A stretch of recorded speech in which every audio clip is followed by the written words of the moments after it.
Well, hello, folks. Hey there, hi there, ho there. Yours truly, Rob Paulsen here. You may not know me. I'm just kind of a whack job Hollywood voice guy. I make my living doing essentially what got me in trouble in seventh grade, and people pay me American dollars for it. For God's sake, don't tell anybody.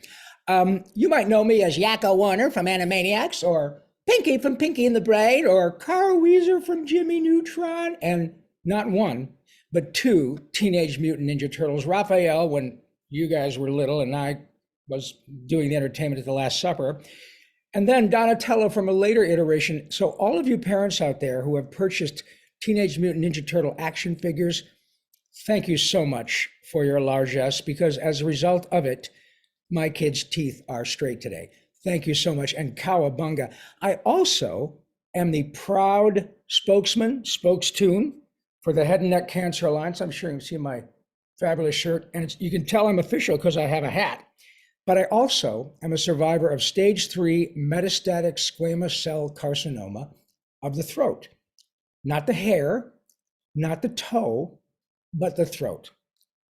The cool thing about my story is that my breadbasket, my voice, my gig, my axe right here, had a pretty significant amount of radiation and chemotherapy directed at it. And as a result of cutting edge medical technology, I'm still able to do my job and cash my checks. What a life. And the people at the Head and Neck Cancer Alliance, as you all know, have done remarkable things to help all of us help each other to learn about the things we need to know. And all of you have done such a remarkable job to not only further the cause, but fill up the coffers. And ain't nobody more grateful than I. So I thank you all very much on behalf of my own self, and very, very grateful to be here with you today. We have a lot of really cool stuff coming up. We have our friends, you probably know all these wonderful people. Our friend Nancy Bonfield, Emily Lutz, Amanda Hollinger, Dr. Sue Yam. We have, it's just incredible, really wonderful. Eileen, are you here too? I think Eileen's here. And we have, for those of you who are Green Day fans, and that would be everybody with a pulse, we have Jason White. That's right, Jason White. Ladies, he's married, take a breath. But man, can this dude light it up. I ain't telling you anything you don't know, but Jason White is going to be here. He is also a survivor of head and neck cancer. We have great, we're do some Q&A, and mainly just celebrate the people who've done such a remarkably wonderful job. So thank you so much. I'm going to shut up now, and that, my friends, is no small feat. So thank you so much again. Nancy, I turn it over to you. Is that right? We're going to play a very special video, and then That's right. Sorry. No, you're all right. Excellent.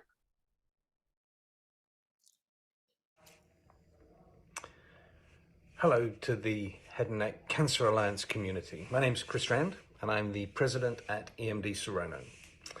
So, like all of you, we at EMD have been moving all month to support the inaugural Move-A-Thon with the Head and Neck Cancer Alliance, and I'm honored to welcome you all to this celebration event.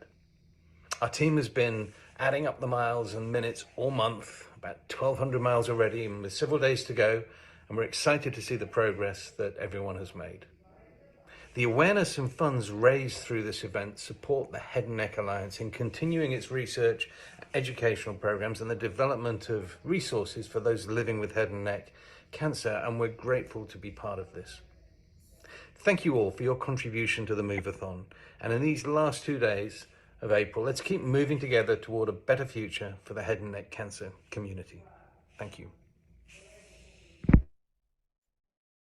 All right. Hi, everyone. Thank you. Thank you, EMD Serono, and all of our sponsors listed on the slide. We just so appreciate your support. I really can't thank all of you enough for being involved in our first national event. We are so humbled by all of the participation and engagement. I can't even tell you. We started a goal with 200 participants and for 50 teams. And because of all of you, I'm trying not to get emotional, but I'm sure I will by the end of this video. We are at 453 participants and 57 teams. So I know we're all muted, but let's give everyone a round of applause, because truly it's because of each of you that we've had the success we've had so far. So we are here to celebrate our successes of the Move-A-Thon, celebrate patients, caregivers, families, friends, survivors, and also honor those that we've lost. We are working really hard to advance education and survivorship. And we thank you for being involved in our first ever Move-A-Thon to help do that. We are so proud of all of you, and we just can't thank you enough for the impact that you have had on Head and Neck Cancer Alliance programs due to the Move-A-Thon. I would like to start things off by introducing you to a very special person, Brad Johnson, who I've had the pleasure to meet through a friend that I've known for years. But by chance, Brad has been a 20-year cancer survivor of head and neck cancer. I've known this person for years and really never connected the fact that her brother was a head and neck cancer survivor. I have the pleasure of introducing you to Brad Johnson, who is a survivor himself, a team captain leader, and I would love for him to share with you what the Move-A-Thon means to him. Thank you, Brad, for joining us. And I'm going to ring my bell. Thank you, Nancy. I panicked there a little bit because I tried to unmute myself and it said I couldn't. So thank you for giving me permission to do that. So as Nancy mentioned, I just celebrated my 47th birthday in February, and then in October I get another one, 20 years. October 20th, 2003 was when I rang the bell, my last day of radiation treatment for an advanced nasopharyngeal squamous cell carcinoma. But really, that's great. But after 20 years, finally get to participate and support an event that is specific to our little section of the cancer community.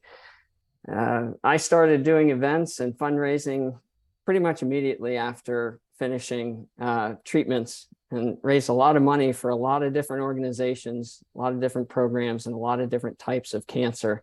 But never until this Move-A-Thon was I able to participate, support, and play a small role in an event specific to us.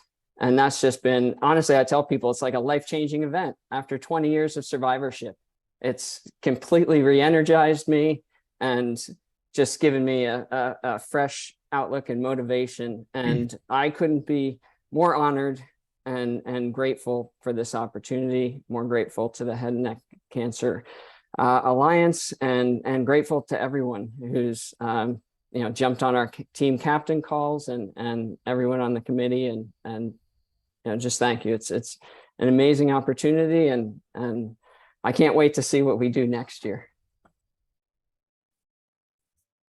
Thank you so much. Thank you so much, Brad. I love it. I love it. Makes me so happy to know that all of you on this call, many of you on this call, have never been able to fundraise for head and neck cancer and for your specific cancer.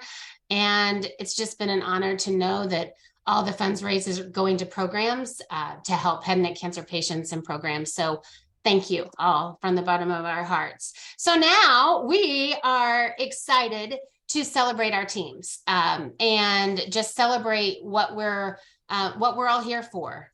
So I would love to bring up the first slide we have is we're going to celebrate our top teams. Now, let me tell you, we are getting really, it's a close call. So I can tell you anything can happen. Anything can happen. We have one more day. So our top three teams at this point, we have EMD Serrano in number 1. We have About Face Brigade KC in number 2. And we have Team Superman HPV at number 3. so many teams just have gone above and beyond in fundraising, beyond our dreams. And it's because of you for this success. So thank you, all of the teams, for being a part of this first annual event. But we definitely want to celebrate our top three. And sorry to put you on the spot, but everyone, let's cheer them on. Even though we're muted, let's cheer them on. Woo! And anyone that's not, cheer. That's what the bad thing about mute is. I really don't care for mute, if anyone knows me very well. So, okay. So now we're going to move on to our top 5 movers, because obviously it wasn't just about the money. It was about the moving. And it is so important to move in our recovery with cancer survivorship. And so we're celebrating those top 5 team movers. We have Team Atos Medical, Inc. At 2,543 miles as a team. The entire team moved that much. Wow. Crazy. EMD Serono at 1,908 miles. Design Science at 1,023 miles. PDS Biotech 909 miles. And Team Hukipa 853. Boy, oh boy. I mean, that is a lot of miles in the month of April. And we, as a total group, as of today, I believe we were at 18,000 miles moved for head and neck cancer awareness. And I know it got me moving a lot more this April. How about you, Brad? You? Well, yeah, I had knee surgery in January. And so, yeah, this certainly motivated me to do my PT and move as much as I possibly could. Absolutely. Absolutely. I love it. I love it. So now we've got our 5 top movers. These are individual movers. Individual Sue Lim, I think you're on the call, at 380 miles. One person moved 380 miles for head and neck cancer awareness. Amazing. Samantha Jones moved 283 miles. Spencer Brown moved 280 miles. It was really close between Samantha. I don't know, Spencer, you might want to add 3 miles tomorrow and tie her. Or Nicole Rammer moved 273 miles. And Jeremy Whitelock moved 270 miles. Just amazing, just moving and sharing to impact survivorship. So thank you for that. I definitely want to mention another very special person, Jason Mendelson, who hosted a third-party event. Oh, wait, I'm supposed to stop here. No, maybe I'm not. Okay, I'm sorry, I am not. Okay, so there's one more person, and he hosted a third-party event that is Raise a Glass for head and neck cancer awareness. And what a success it was. We were at, I believe, when we last checked the numbers, they were at $39,000 funds raised for head and neck cancer awareness in the month of April. This was an event that Jason and a team of individuals ran, and it really was such a great success. And we are just so grateful for his support, which helps with our final totals of Head and Neck Cancer Awareness Month. So thank you, Jason. Thank you to your team and your committee for just being so supportive of Head and Neck Cancer Alliance. So Jason, I see you. I see you. Thank you. All right. And now, I just want you to know you have until midnight tomorrow to hit those goals, or maybe surpass the person in front of you's goals if you're a competitive person. But truly, we just can't thank you enough for being involved, for moving, for raising funds, for making a difference in the head and neck cancer world. So thank you. And now, what you have all been waiting for, I am honored to introduce you to Jason White of Green Day. He's the touring guitarist, and he is here to share some music for your pleasure. But after his songs, please stay on and hear his story, learn more about his cancer journey, hear from him and his personal story, and some questions with Dr. Sue Yum, his oncologist. We are just so grateful to have both of you here. I just got the goosebumps, Jason, and we just can't thank you enough for being here. Oh, I'm happy to be here. Thanks for having me. Thanks for asking. Yeah. So I guess I'll just get started. Okay. Woohoo! So hi, I'm Jason White, as she said, and I just have a few songs I'll play. Hopefully we'll all enjoy it at home. For me, it's 9:30 in the morning, so it's not usually the rock and roll hour I'm used to. So bear with me, But here we go. This song is one of mine. It's called Bad Directions. I did it with a band called California out here. I always take the back roads, leave the traffic to everyone else. I can't take the clamor of the crowd, I take the scenic route, talking on tomorrow. Tonight's only halfway done, I never was to be hurried about. Please just slow down. Start out with bad directions, but don't give up till now. We've made it through, 'cause it makes you more like them when you give them what they want. No need to please them, just to belong. Boombox on the dashboard,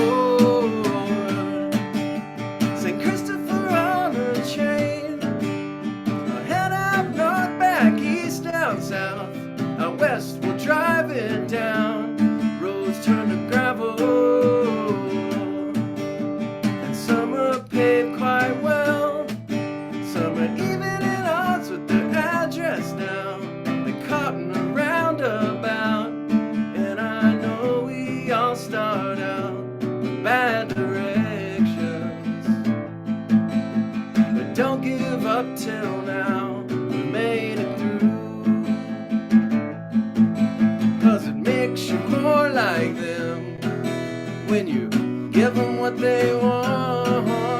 No need to please them, that's just what they want.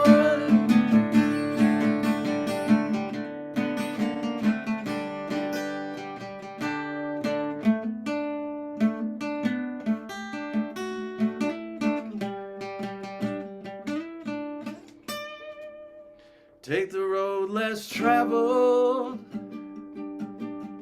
fold all the maps away, put it all in that unfinished novel someday, or a postcard anyway.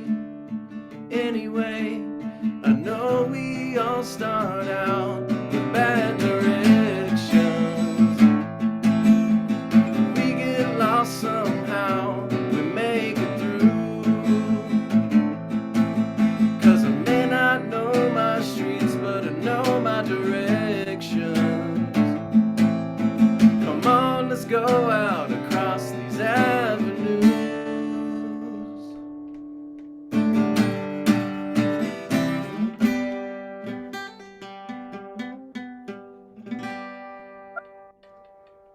Thank you. You got lots of clapping, lots of clapping. All right. Silent clapping. Yeah, when I go to like this, right? There we go. Love it. So I just got a couple more. This one is from a band I was in called the Big Cats. It's called Friends in Your Head. And when I'm a head and neck cancer survivor myself, just to let everyone else know. That's why I got hooked up here. But music was a big part of it. A part of my journey or whatever through getting through it. And so I chose this one because I thought it's a nice sentiment. It's called Friends in Your Head.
yourself 9 chances to be overthrown. 2 dozen flights, but have you ever flown? Like 9 times on the cyclone. 9 ways to be tossed and turned. Down rolling hills and through sweeping curves.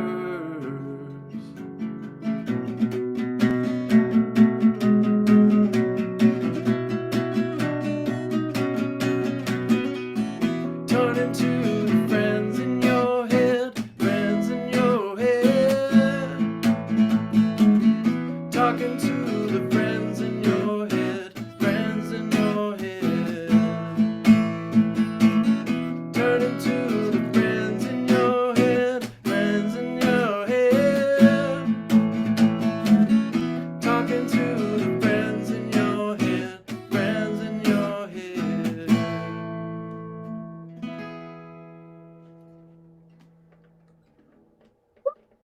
All right, thanks.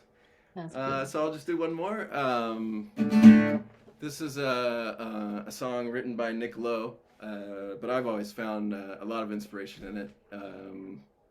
Not to be corny, but that's sort of what the song is about, actually. It was made popular by Elvis Costello, so hopefully some of you have heard it. What's so funny about peace, love, and understanding?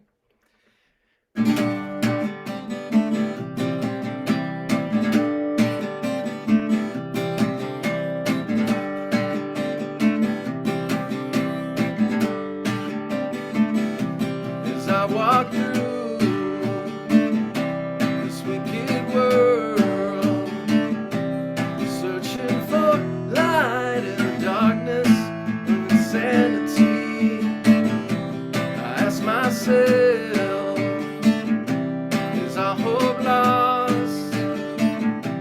Is there only pain and hatred and misery? And each time I feel like this inside, just one thing I want to know: what's so funny about peace, love, and understanding? Oh, what's so funny about peace, love, and understanding?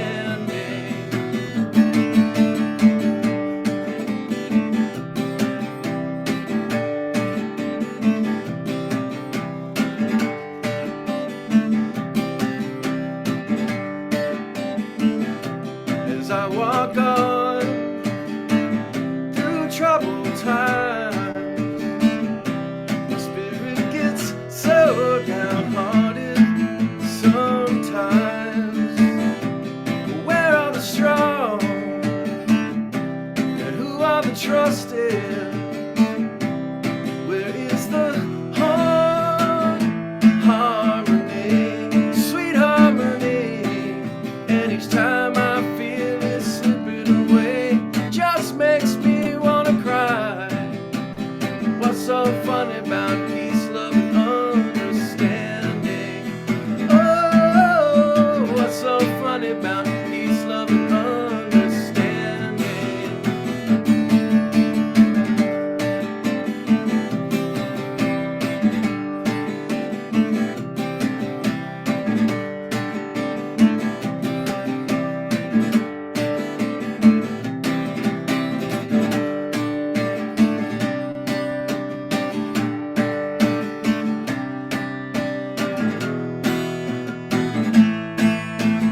So, where are the strong? Who are the trusted? Where is the harmony, sweet harmony? And each time I feel it slipping away, just makes me wanna cry. What's so funny about peace, love, and understanding? Oh, what's so funny about peace, love, and understanding? Oh, what's so funny about peace, love, and understanding? Yeah.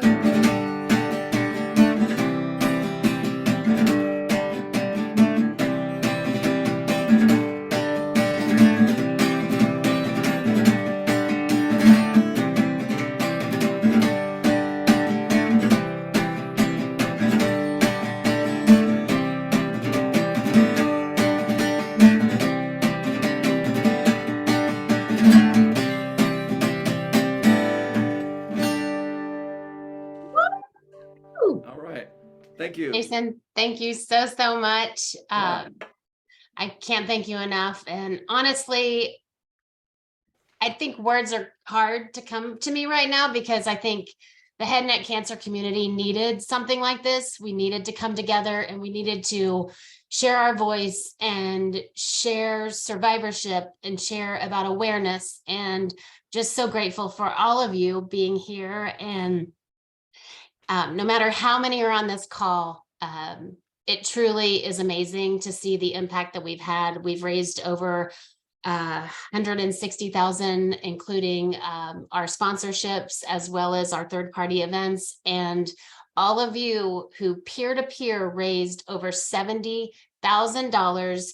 And it's not over. I'm saying we have one more day to reach our goals, make a final ask, donate a little, and, maybe don't have coffee tomorrow and donate an extra $5.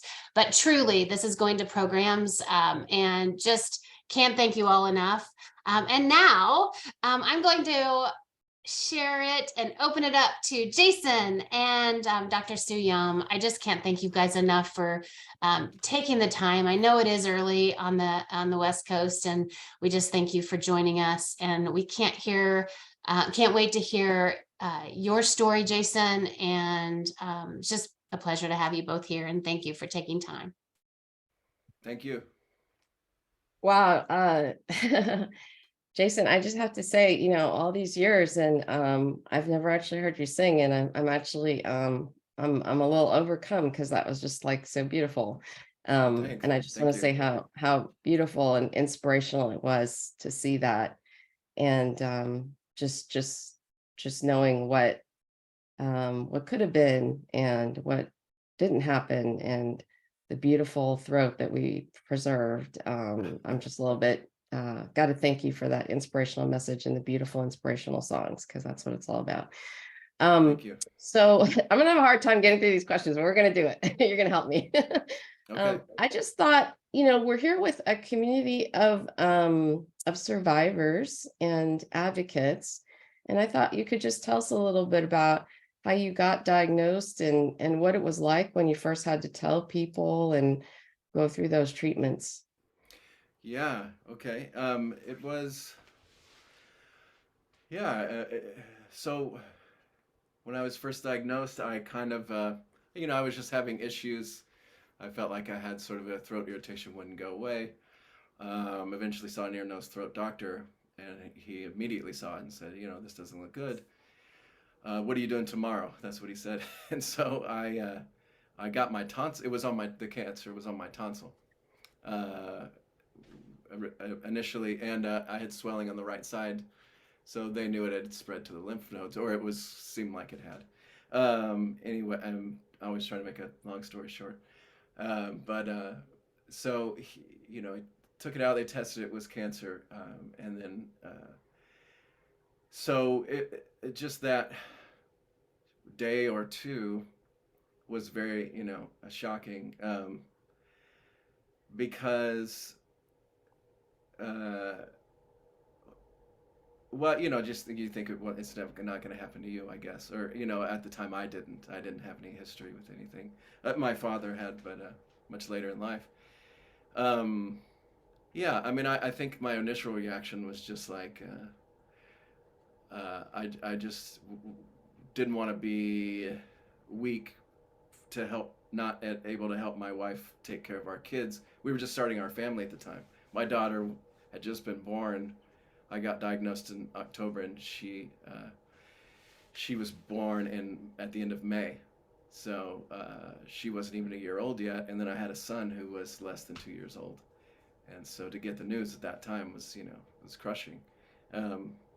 So I think I just thought, okay, here it is, and do what the doctors tell you, and that's all you can do, I guess, was my plan of action right after that.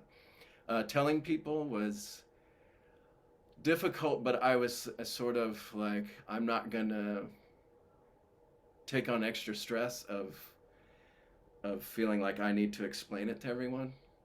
So I sort of just blurted it out basically to everyone, like, here's the deal. The outlook looks good. I think I caught it early, and I'm gonna do what they tell me to do, and hopefully I'll see you on the other end. You know, that kind of thing, I guess. Did you take a break, or how did you handle Yeah, music at that time? That yeah. must have been hard because I Luckily, know how much it means to you. luckily we were sort of on a break. Green Day was on a break, and the really rough part was the bass player's wife had just gone through breast cancer treatments, and so it was on everyone's mind, and everyone had already been through this, sort of rough, like hopeful patch that she would be okay, and then I turned around and I said, "Hey, guess what? Me too." Um, different, much different than hers, obviously, but yeah, it was a blow, and so I said I got diagnosed in October, and the band had gotten word that they were going to be inducted in the Rock and Roll Hall of Fame that following year of 2005. So there was going to be an induction ceremony and a performance in, I think it was April or May. And so I was like, well, I'm not missing that if I can help it. So I Yeah. focused all my energy into getting ready for that, and I barely made it, to all that, but I did make it. I made it through a show the night before and the performance and everything else. So we were in a bit of a break, but I mean, during treatment, there was, and directly after treatment, there was no.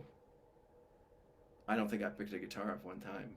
There was no music. I was too focused. I listened a lot to music, but I didn't play it.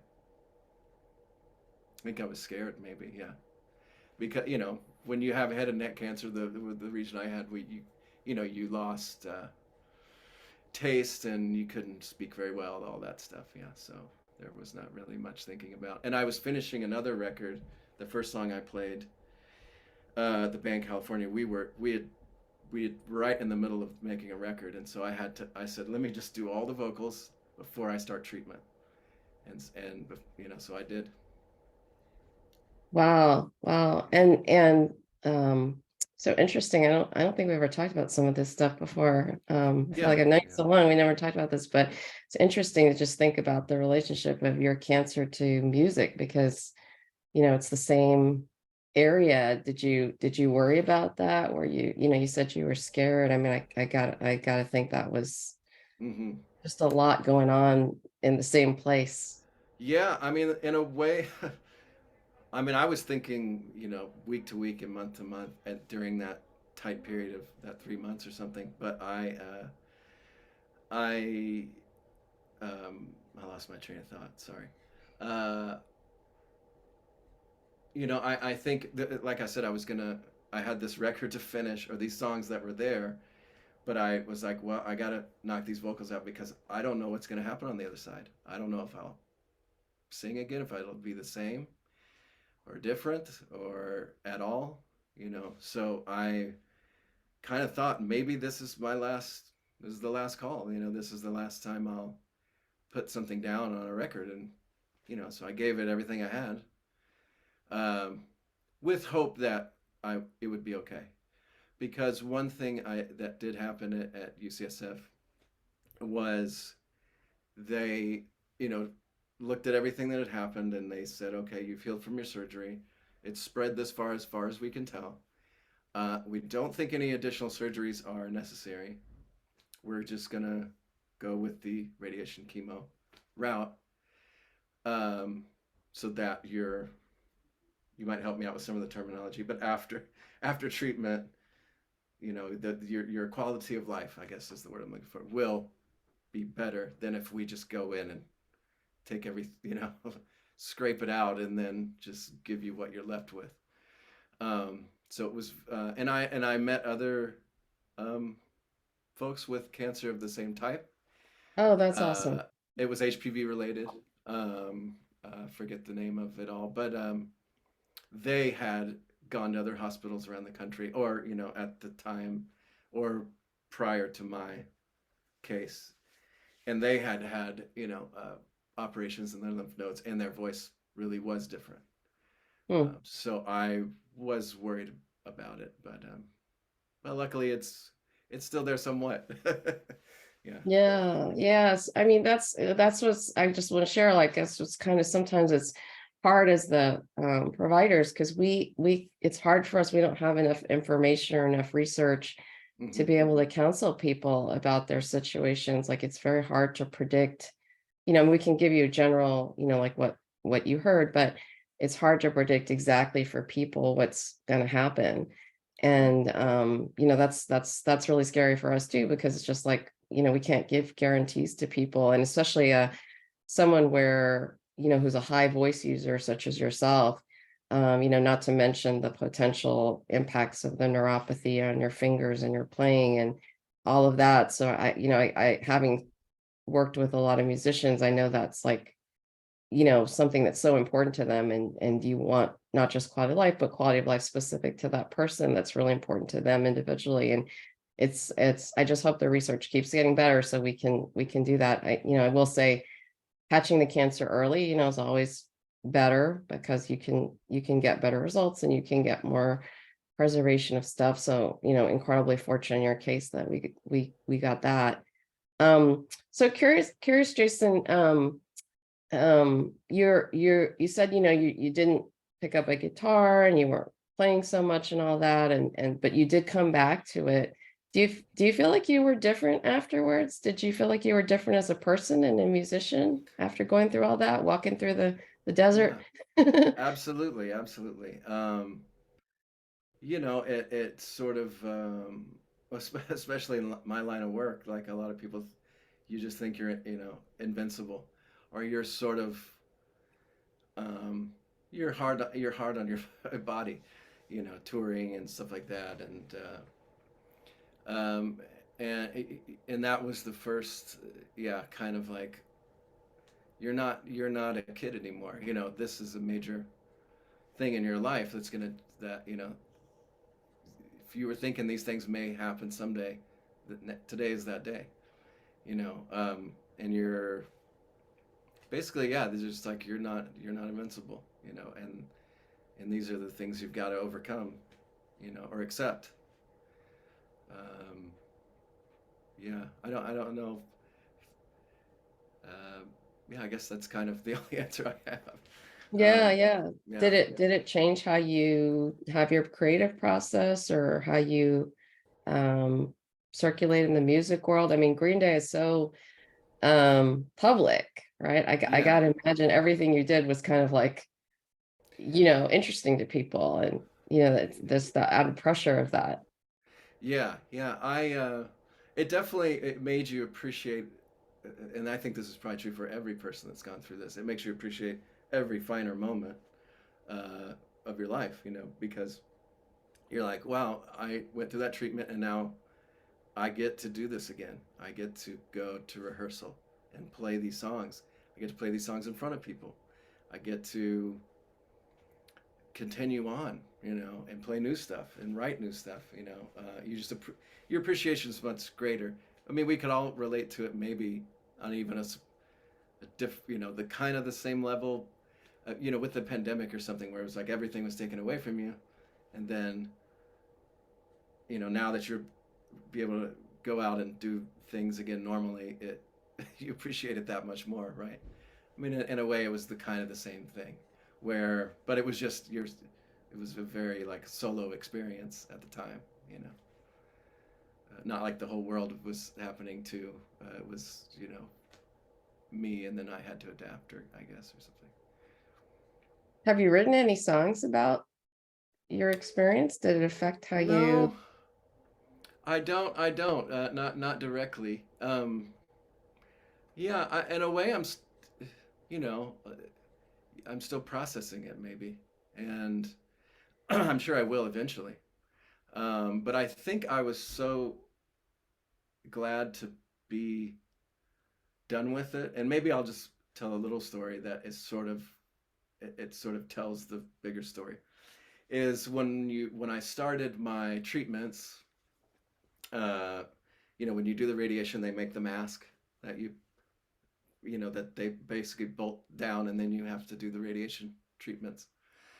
And they, when they're making it, they try to make it, interesting. They're like, this is the mask we made for you, blah, blah, blah, So when we're done, uh, we can get rid of it. You can have it. Some people take it for art projects, all these different things that people do with them. And I said, well, yeah, maybe I will have, I'll have it. And when this is done. But once I got through all those radiation treatments, and they said, well, what do you want to do with the mask? I said, I don't ever want to see that thing again. Get rid of it. I don't want to have it. And so in a way, that's the way I've processed it, is like, I don't want to remember the bad parts. I want to remember the good that came out of it. And I don't want to dwell on the negative side of it. So maybe that's why I haven't written about it so much, is that maybe I'm not ready, I guess. Yeah. Even though this was 9 years ago almost at this point. Yeah. Yeah, just have to say again, how amazing after 9 years to hear you sing like that. That's just incredibly. We do have some questions, and I'm going to go ahead and just pass them along because I don't want them to get lost here. They're floating through the chat. So Emily is asking, what's something you wish you'd known at the beginning of this journey that you would like to share with someone who's newly diagnosed today? That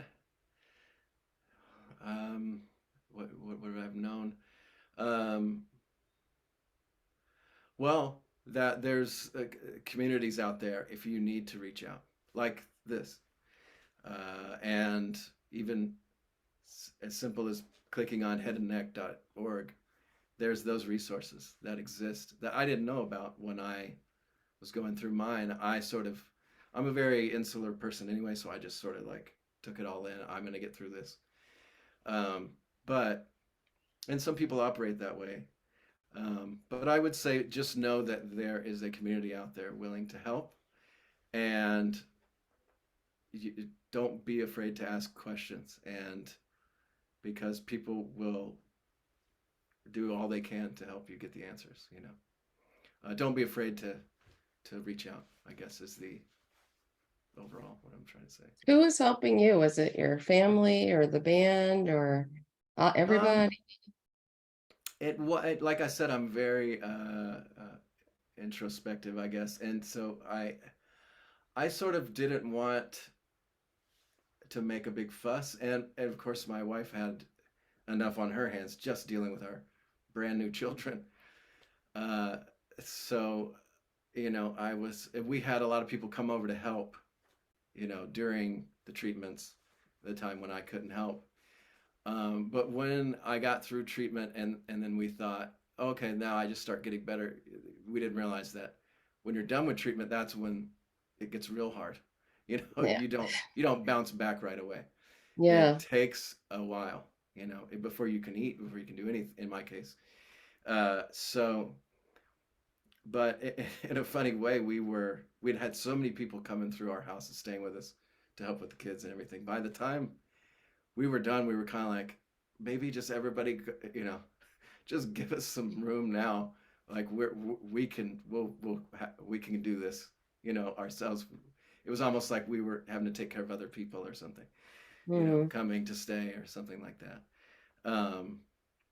So I maybe, yeah, I did find sort of strength in just my household and my family. Really, that was it. And support of friends who came by to check on me a lot was really great. Someone's asking, did you have a G-tube, a gastrostomy tube in your stomach? No. I guess the associated question is, how did you keep eating? How did you find the motivation to dig down and do it? Super hard. Because and at times I did get the word to use is not threatened, but I would go in for my radiation, and they'd check on you once a week. I'm trying to remember. And I was losing too much weight, and I was, they're like, well, if you don't start eating, we're gonna have to put you on a feeding tube. You're gonna have to come in here, and so you have to do it. And at that point, you're just so tired, and you don't want to, you don't want to answer any questions. And I just said, okay. So I remember, at the worst point, I remember just being in the kitchen above the kitchen sink, drinking the sort of the Ensure kind of drinks, and just forcing them down, several a day, and you have no appetite, and you have no, as many people have experienced. But I just made myself do it. It was just something. Like I said, when I started the process, I just said, whatever the doctor says, just do it. That's your new job. Basically, it's like, this is now your new job. No more focus on anything else. It's just your health at this point.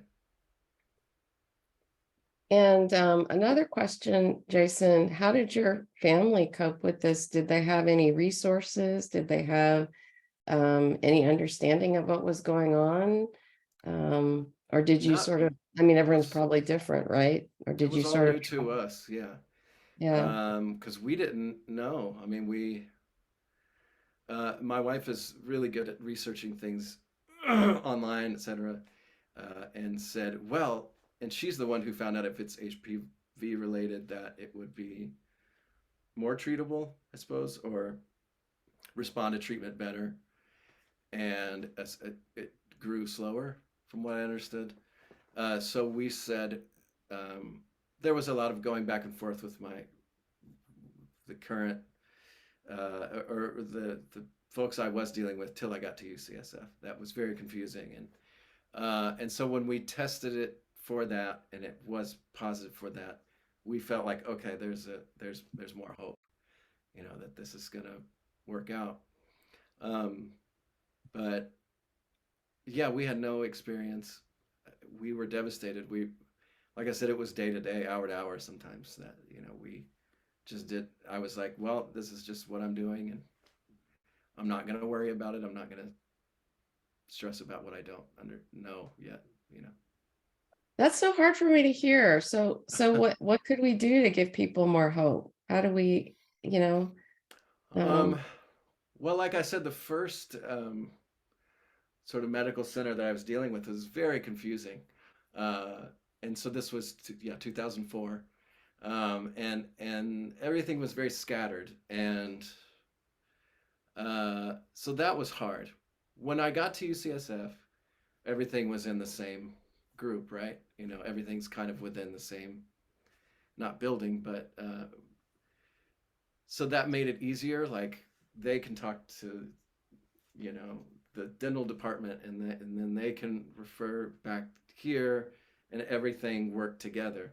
That was extremely helpful, because when you have, your ear, nose, throat doctor trying to talk to your primary care doctor, trying to talk to the oncologist, trying to talk to the chemotherapy doctor, and then you become like, you have to have a quarterback, or what, you have to have like a personal assistant to like figure out all this scheduling, and it becomes, it was hard. So just the connections within all that, the more they improve, the easier it is.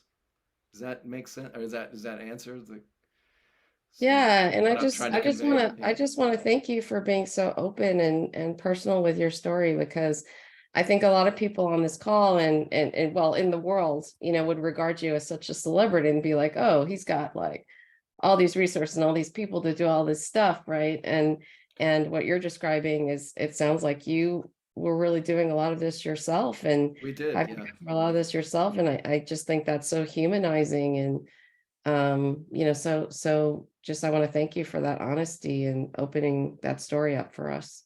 Yeah, and I will say, I was damn lucky to have health insurance, and I can't imagine going through this without health insurance. Someone that didn't have health insurance. So Yeah, well, the any health way we can all insurance, improve yeah. that would be great. Yeah. I mean, helped you access care earlier, helped you Yep. get diagnosis earlier, Right. probably had a big part in leading to your incredible recovery and your ability to do this beautiful thing for the world, which is your art. And okay, so someone is writing here. Okay, now I brought up the Green Day thing, so we're triggering people. I am a big fan of Green Day. I was in the 8th grade when American Idiot came out. I saw you guys tour in Indianapolis. I went to Nashville for the 21st Century tour. The band's first time back at Indianapolis was for the Rev Rad tour. That concert was on the first day of my chemo radiation. I was so scared that day, but really all I remember, I was so looking forward to getting to your concert. So thank you. Oh, Wow, that's great. that's a heartrending one. Yeah, yeah. Thank you for sharing, Julia. That's absolutely beautiful. Were you aware, I'm just curious, good point that Julia brings up.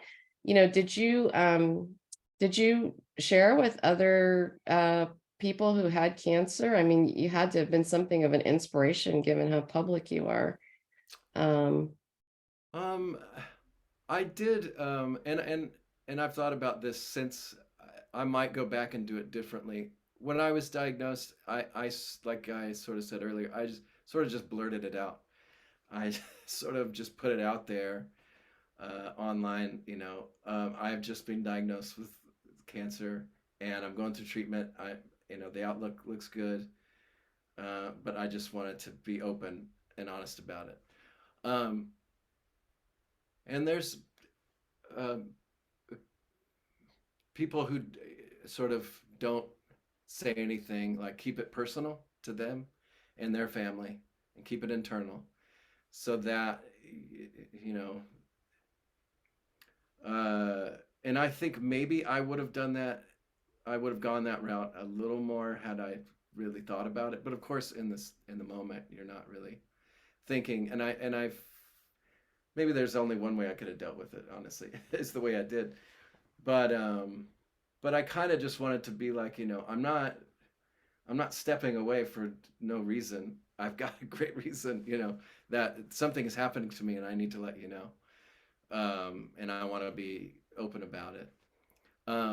And I've had Green Day fans in the past come up to me and say they've gone through cancer and they appreciate me being vocal about it or talking about it. One situation was, I mentioned the Rock and Roll Hall of Fame thing. So I was able to make that. Thank goodness. It was really great. It was a great night. And so we performed. The band was inducted in the Rock and Roll Hall of Fame. As I was sort of like milling around after the ceremony, and it was just great. And I sort of wandered over, and I saw one of our lighting guys who I hadn't seen. A lot of times on tour, you don't see the people you work with until a week later. You're like, oh, we're in the same building every day, but I never see you, or whatever. One of the lighting designers came up to me, and he just had this, kind of serious look on his face. And he's like, how are you doing? Are you okay? And I was like, yeah. And he said, I had the exact same kind of cancer you did, head and neck cancer, and HPV related. And I went through my treatment 3 years ago, or whatever. And I was like, oh, you got to be kidding. So, and we formed a bond that we still have today, of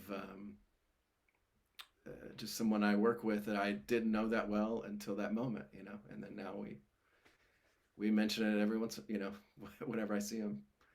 Yeah, well, I remember, in the Bay Area, it was so much news because the Green Day fan following is so ardent, and devoted to the band, and it was news in the newspapers, and you were very open with the press.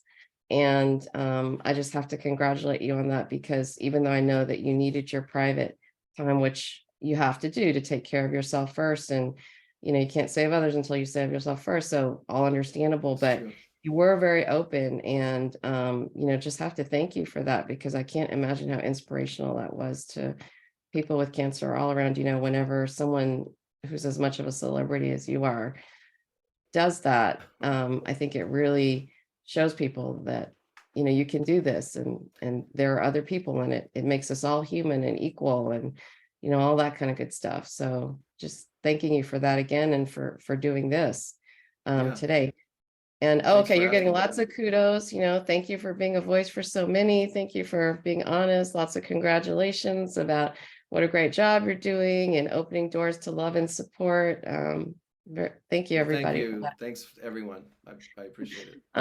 That's so kind. Yeah, so kind. And I guess Jason, we asked about what you would say to newly diagnosed people. So now, speaking from the perspective of, gosh, you're coming up on a decade here, Mhm. and how the world has changed. What would you say to people about survivorship and how you're experiencing that, and any advice for those people? Just it set off, the whole thing set off an alarm in my life that was just like, uh, your health is everything in a way, and if you take care, if you can take better care of yourself, starting right now, do it. That's not to say, because cancer doesn't discriminate. It shows up no matter what. But you can fight, and you can get through it. Just be determined. You really have one choice, and that is to fight. Yeah, thank you You so have much to. for that. Yeah. And just want to say again, taking care of yourself and taking care of your health. Um, how do you do that differently now? I got to imagine you're also older, so that factors into it. Yes. But I'm just imagining that your early days with Green Day might be different than how you experience Green Day now. Yes, very much. Maybe give us a little sneak peek into that. Well, yeah. I mean, well, Well, you guys are all older with families and yeah, kids, so yeah. that's We different, talk right? about we talk about diet Like and the Warriors. exercise more than we yeah more than we ever did. Yeah, I mean, if you are backstage, it basically sounds like a, an old diner with a bunch of old men grumbling about their health. That is but we all have that in common, right? We're like, well, we're in a we started this as young people. We're not young people anymore. So how do we maintain any sort of, basically you just have to uh, accept that, and take care of yourself, eat better, exercise regularly, cut down on things that aren't good for you. Um, but yeah, I mean, that, like I said, that was the first moment where it was like, oh, major health scare. And then now what do I do that I've been given a chance to get through something like that?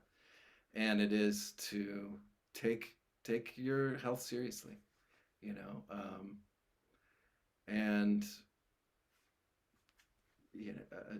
don't I could be younger. I would be just very I could be very self-destructive, that kind of thing, and that it just changed everything after my experience.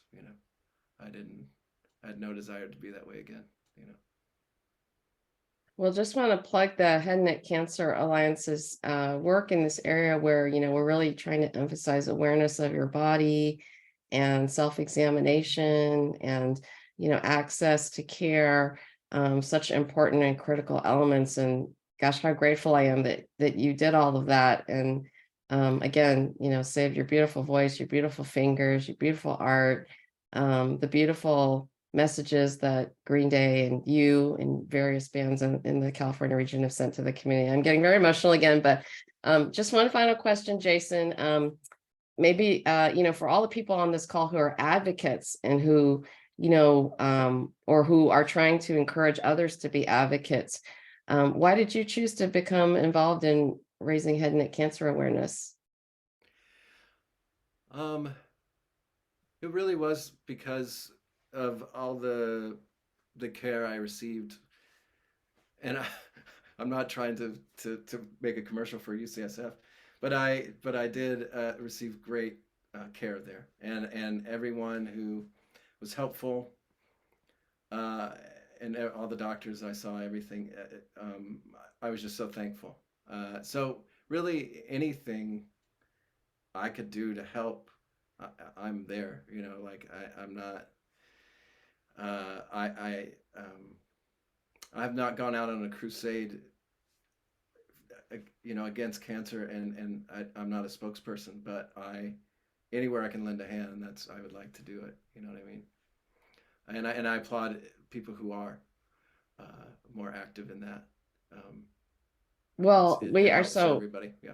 just so you know, we are so incredibly grateful. And I think you being public about your journey and the position you have and the, you know, I mean, you're a worldwide phenomenon, let's face it, in a way that very few people are. And I think the example and the inspiration that you give, and just seeing you sing songs, I think was the most incredible thing, to just think about that and what you had to go through to do that again. So that is an incredible contribution. And I just want to thank and echo that again. Jason, thank you so much for being here today. This actually was so amazing and so important. And I just want you to understand what a value this has for everybody involved with Head and Neck Cancer Alliance. Great. Well, thank you for asking. Yeah, I'm happy to do it. And I mean, it's inspiring to me all over again to be a part of it and to meet everyone that's been involved with the Head and Neck Cancer Alliance to get out there and help your community. I mean, that's what this is all about. I feel like, and that's there ain't much better, you know. It's great. Okay. Now I'm going to do something fun before we turn it back over to Rob. Tell us something secret in the music world that's going on. What's the sneak peek that we can give these lucky people who are on the call today? Any news? Any Was there Green Day stuff? Any Jason White stuff? Any Northern California punk scene stuff? What's the next big wave here? Well, I can tell you who the next Foo Fighters drummer is. I'm just kidding. I don't know. That's the biggest question in the rock world. I just was making a joke. Sorry. It's probably, yeah.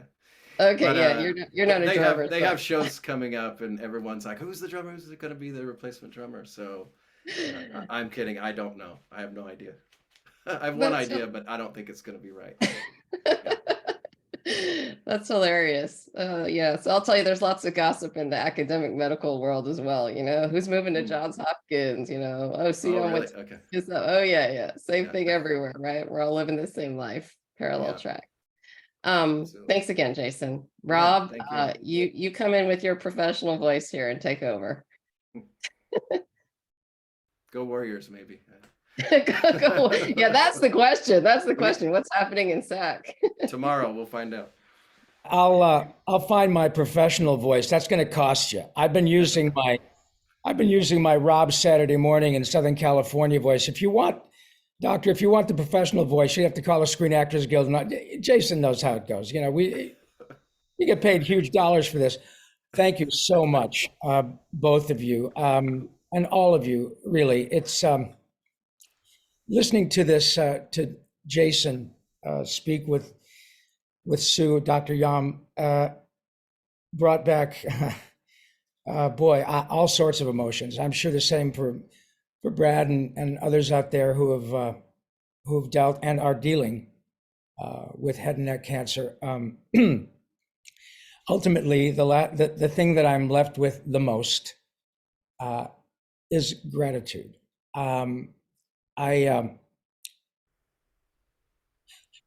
My cancer experience has resulted in a platinum lining due to the nice folks here at the Head and Neck Cancer Alliance. I cannot quantify what this privilege means to me, to be in a position to not only help, but share music, share joy. I can agree with Jason. I've made my living as a singer and wacky voice guy in Hollywood for a zillion years. And every time I've had an issue, music, laughter, the love of family and friends. And when you're fortunate enough to make a living doing something that you can't not do, and then nice people like all of you ask us to help, you've won the lottery. So thank you so much, all of you.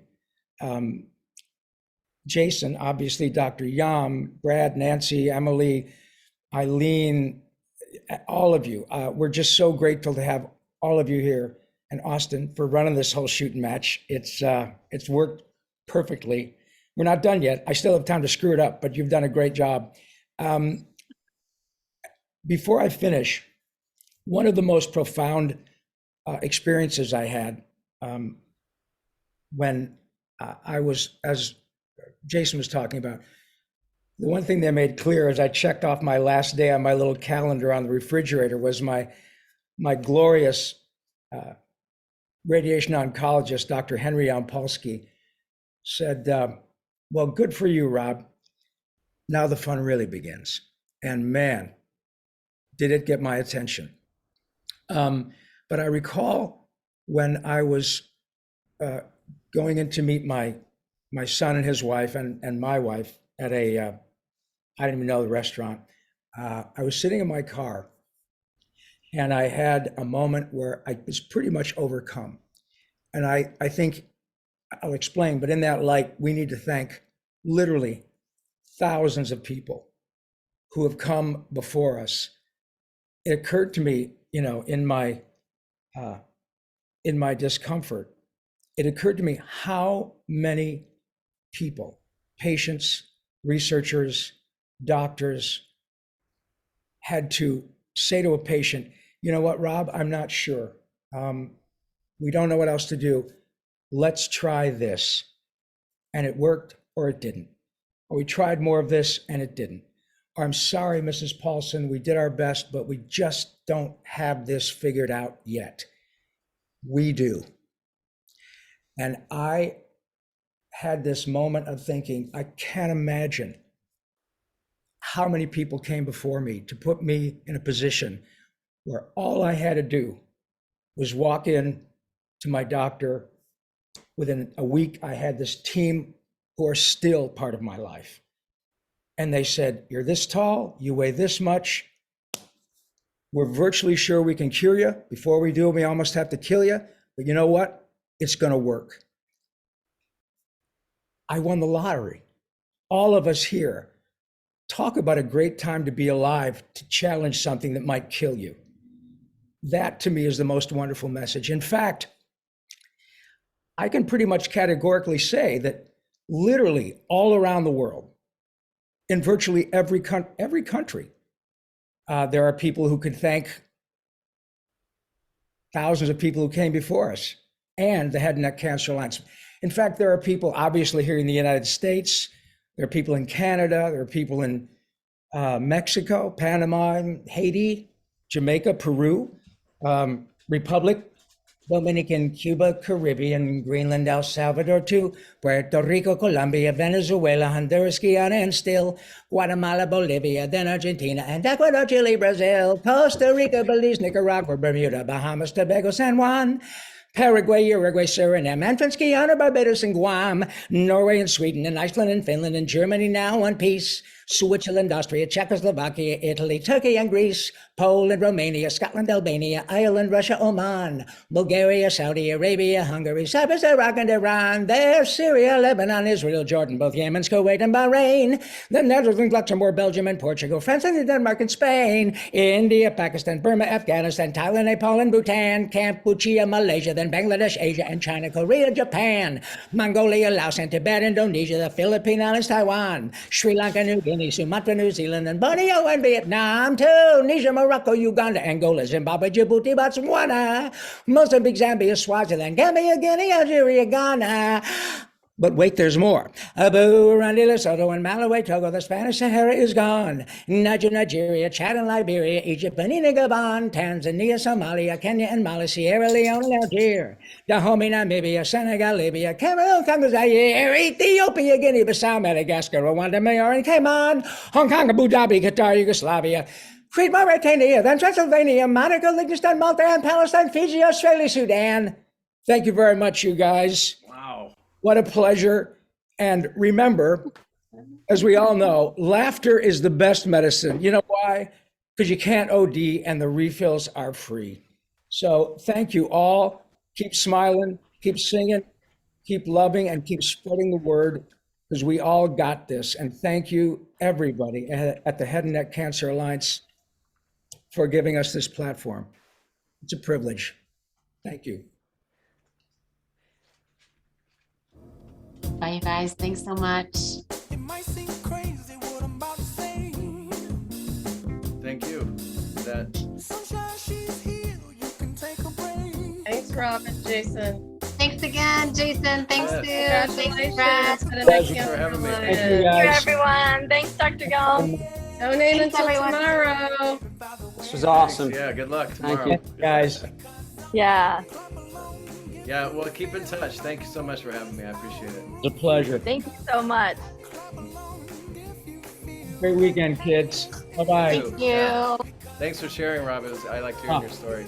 Absolute pleasure, you guys. Thank you, Jason. Thanks, everybody. Thank you, Nancy. Have a great Thank weekend. you. Buenos noches to you. Thank you very much. DC. Bye. Bye.